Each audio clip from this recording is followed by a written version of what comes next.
Lundi 23 novembre 2020, chers internautes, c'est un plaisir de vous avoir pour cette nouvelle édition de la revue de presse sur JDC Plus TV. Plusieurs sujets sont relayés par la presse ce jour. Nous ouvrons avec le Messager qui informe ses lecteurs que dès le 30 novembre, les prétoires seront morts pour les robes noires. Décision prise par le barreau du Cameroun qui dénonce les récents abus dont ont été victimes les avocats dans l'exercice de leurs fonctions. Du côté du Courrier, on revient sur l'affaire terminale à conteneurs du port autonome de Douala. Le journal titre « Vers une autre condamnation du PAD par la justice internationale ». Le Courrier écrit également que le recours en appel annoncé par l'entreprise abritant la place portuaire de Douala pourrait aboutir à une autre déconvenue judiciaire sans éléments nouveaux dans un dossier à rebondissement et vous propose toute une enquête à ce sujet à lire en page 4.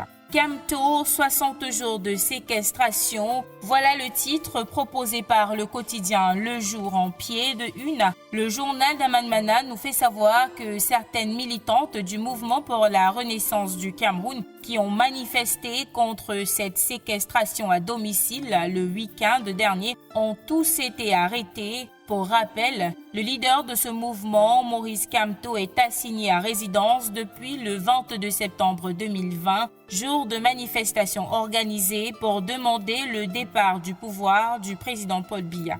À présent, passons au quotidien Mutation qui nous fait savoir qu'en matière d'électricité au Cameroun, l'horizon s'éclaire. Le gouvernement vient de fixer 10 nouveaux indicateurs de performance ENEO, l'avenant numéro 2 de la convention de concession enrichie de 2 annexes, tel que vous le lirez en page 7 du quotidien de la rue de l'aéroport, parution de ce lundi.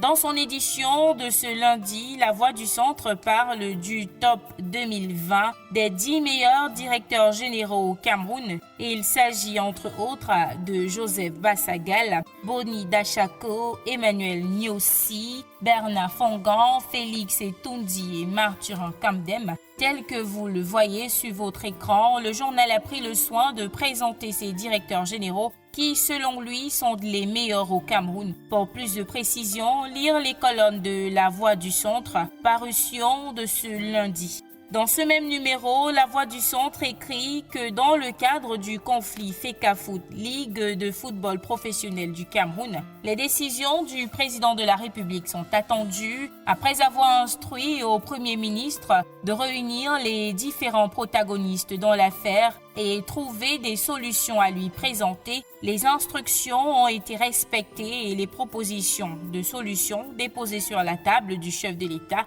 pour son appréciation. Il est à noter que vendredi dernier, le tribunal arbitral du sport a signé une nouvelle note insistant sur la légitimité de la Ligue en tant qu'instance habilitée à organiser le championnat local. On passe à Ecomatin qui donne les raisons pour lesquelles la société commerciale de banque veut démanteler l'usine de New Industry de Kekem. Seulement 19 mois après son inauguration, cette entreprise qui fait dans la transformation des fèves de cacao serait en voie de démantèlement par la SCB, pourvoyeur de 13 milliards sur les 54 milliards d'investissement de cette agro-industrie. Ecomatin revient sur les raisons de cette décision qui menace près de 800 emplois en page 6 de sa parution de ce jour. On termine avec Cameroun Tribune qui revient sur les dangers du relâchement observé dans le cadre de la lutte contre le coronavirus qui ne cesse de prendre de l'ampleur.